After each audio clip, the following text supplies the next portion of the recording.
पालघर जिल्ह्याला आज मुसळधार पावसाचा इशारा देण्यात आलाय।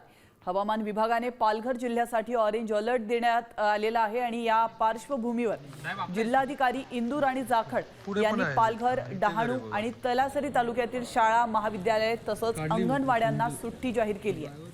जिल्ह्यात अतिवृष्टीची शक्यता वर्तवण्यात आली आहे। नागरिकांनी गरज असेल तरच घराबाहेर पडावं असं आवाहन जिल्हा प्रशासनाने केलं।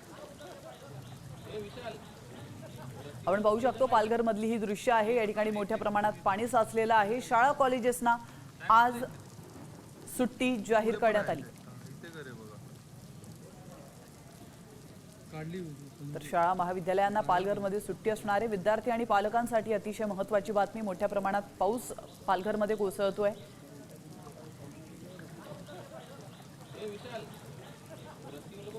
तर पालघर मधील पावसाचा आढावा घेतलेला आहे आमचे प्रतिनिधी रुपेश पाटील यांनी। थेट जाऊया।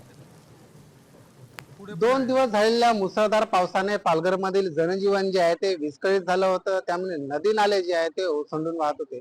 मी सध्या सूर्या नदीच्या किनाऱ्यावर आपण बघू शकतोय की सूर्या नदीला मोठ्या प्रमाणात पूर जो आहे तो एकंदरीत आलेला आहे। सूर्या नदी जी आहे ती ओसंडून वाहत आहे। एकूणच बघायला गेले तर सूर्या प्रकल्पाच्या धामणी धरणाच्या पाणी पातळीत कमालीची वाढ झाल्यानंतर सूर्या प्रकल्पातून जे पाणी आहे ते सूर्या नदीत सोडण्यात आलं होतं आणि त्यामुळे सूर्या नदीला मोठ्या प्रमाणात पूर जो आहे तो आलेला आहे। एकूणच सूर्या नदीच्या किनाऱ्यावर वसलेली 70 पेक्षा अधिक गावांना जिल्हा प्रशासनाकडून सतर्कतेचा इशारा जो आहे तो दिला होता। काल पूरजन्य परिस्थिती निर्माण झाली होती।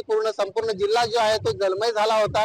एकूणच सखल भाग असतील किंवा खास खड्ड्याचे भाग असतील किंवा रस्त्यांवर पाणी साचून अनेक रस्ते जे आहेत ते बंद झाले होते, वाहतूक बंद झाली होती। तर रेल्वे सेवेवरही त्याचा परिणाम जो आहे तो झालेला होता। पूर्ण दिवस रेल्वे सेवा ही ठप्प झाली होती। दुसऱ्या बाजूला बघायला गेलं तर अनेक पुराचं पाणी जाऊन अनेकांची घरं जी आहे ती पाण्याखाली गेली होती। हळूहळू परिस्थिती जी आहे ती पूर्ववत व्हायला सुरुवात झालेली आहे। मात्र आज जिल्ह्यात ऑरेंज अलर्ट असून पूरजन्य ऑरेंज अलर्ट असून पुन्हा जिल्ह्यामध्ये पाऊस जो आहे तो कोसळणार आहे। त्यामुळे खबरदारीचा उपाय म्हणून शाळा असतील, महाविद्यालय असतील, कॉलेज असतील किंवा अंगणवाड्या असतील यांना पालघर, डहाणू आणि तलासरी या 3 तालुक्यांमध्ये सुट्टी जी आहे ती जाहीर करण्यात आलेली आहे। अनावश्यक कामाशिवाय घराबाहेर पडू नका असं जिल्हा प्रशासनाकडून आव्हान जे आहे ते नागरिकांना करण्यात आलंय। रुपेश पाटील, साम टीव्ही, पालघर।